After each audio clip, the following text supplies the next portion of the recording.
Hello, anatomy colleagues. This is Dr. Alsip, and we have quite a bit to discuss in this video.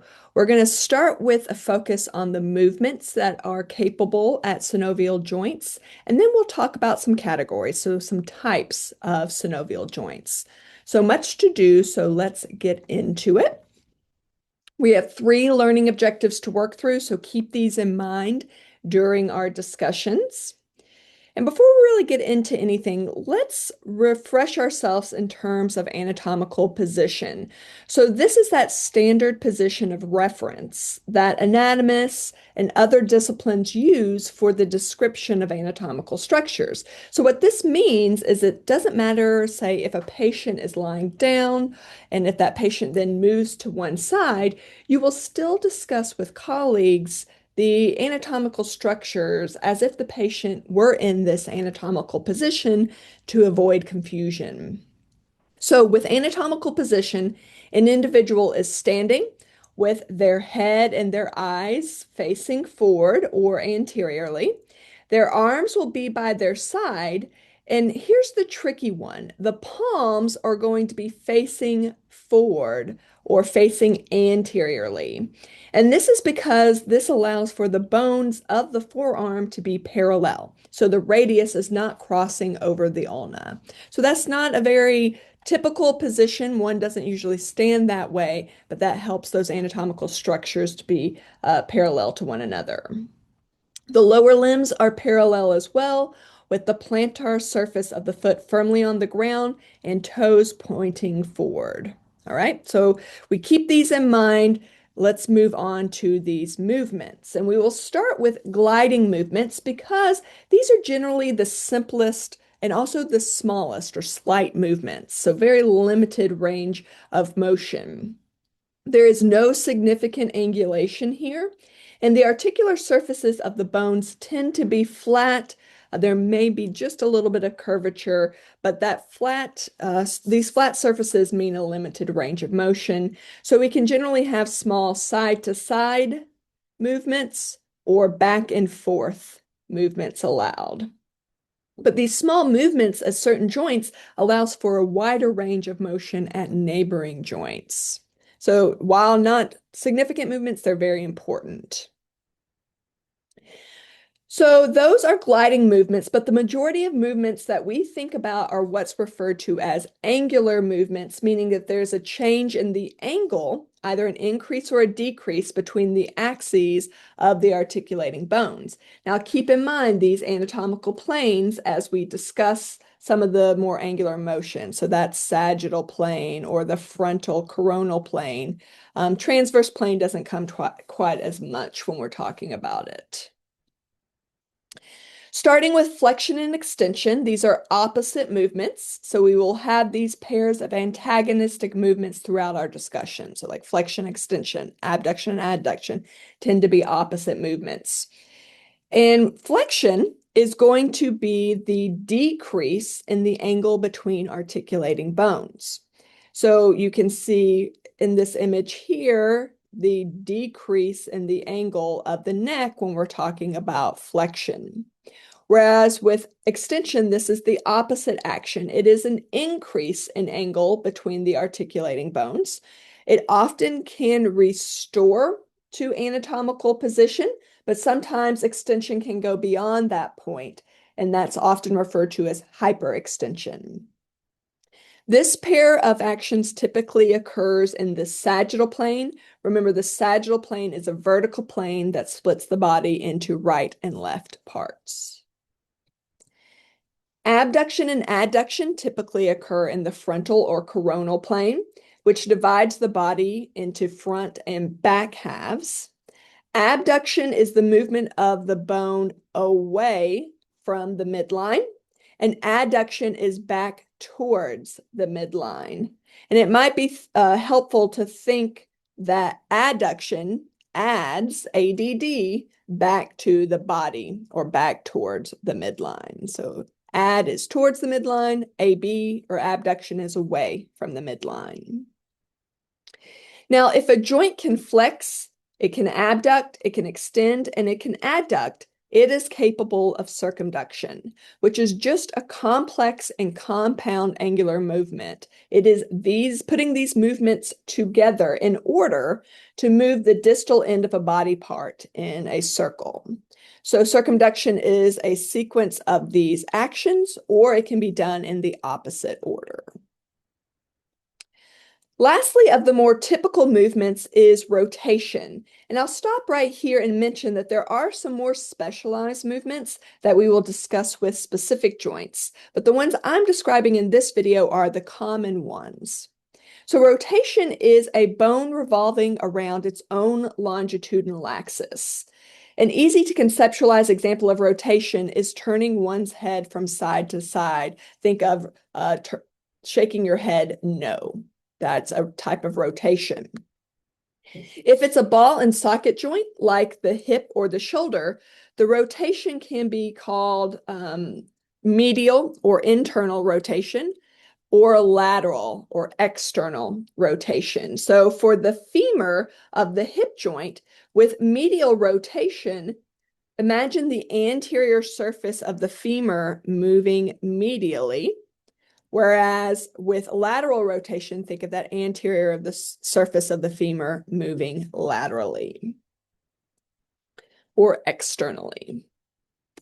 Okay, excellent. So now that we have the core movements occurring at synovial joints, let's discuss the types of synovial joints, of which there are 6 listed here, but we're going to discuss each one of these separately, starting with plane joints, which are generally one of the simplest types of joints to conceptualize and to kind of think through. The articular surfaces of plane joints are mostly flat, although there can be a slight curve. And with these mostly flat surfaces, these gliding movements are the main type of action that can occur. So gliding is really coming in here. So that slight front and back movements, as well as side to side. And again, very slight movements. With these types of actions, these are considered biaxial, meaning that they can move in 2 axes. So an axis is a straight line around which a bone slides or rotates. So you can see the 2 types of axes that occur here. If a plane joint can also rotate, it's considered triaxial or multiaxial because it can move in 3 axes. One of the most commonly discussed and clinically relevant plane joints is the acromioclavicular, or the AC joint, between the clavicle and the scapula. This is in very close proximity to the shoulder joint, and the slight movements that occur at the AC joint can allow for full range of motion in the shoulder joint. Other examples of plane joints include the joints between the carpal bones and the tarsal bones. Most of these are plane joints as well. Hinge joints are typically the easiest to conceptualize. Think of a hinge of a door, a similar concept here. And with this, one of the articular surfaces in a hinge joint is going to be mostly convex, which with the other one being mostly concave. So they fit together pretty well usually. And this allows for kind of an opening and closing type of angular motion like you would have at a door, which is going to be called flexion and extension. So this joint is uniaxial, moving only in one plane. There are many examples of hinge joints. A few major ones include the elbow as well as the ankle. And the interphalangeal joints in the fingers and the toes are also hinge joints. Now, the knee is considered a hinge joint as well, but many classify it as a modified hinge joint, so it's a bit more complicated, so a little bit harder to conceptualize there. Obviously, we'll have lots more discussions on the knee later.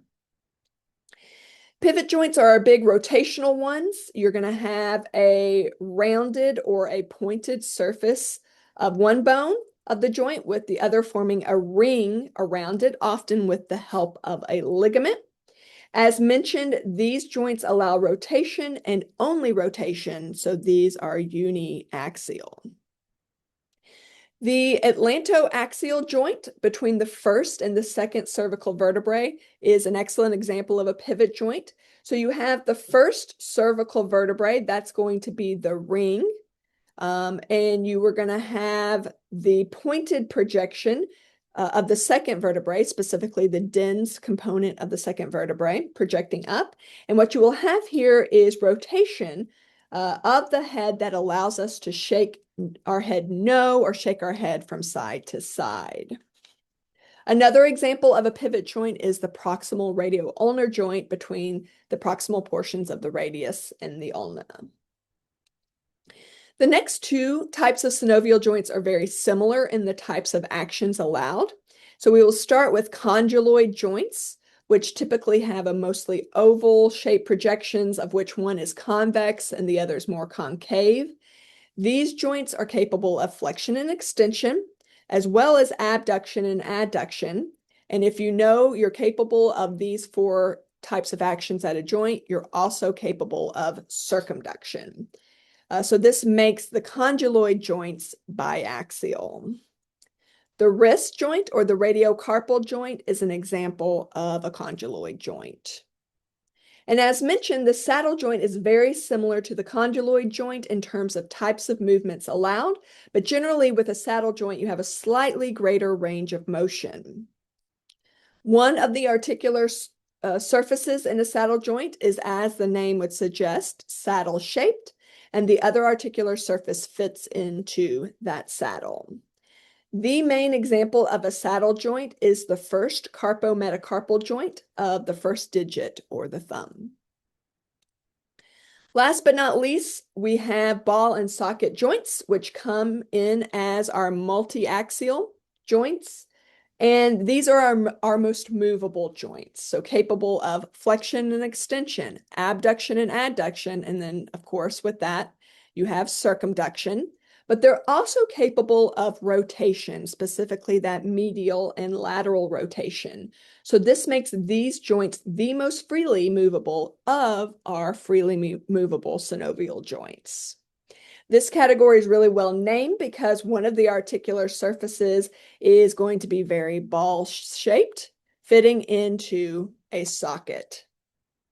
And the two main examples of ball and socket joints are the hip and our most freely movable joint of the body, the glenohumeral or the shoulder joint.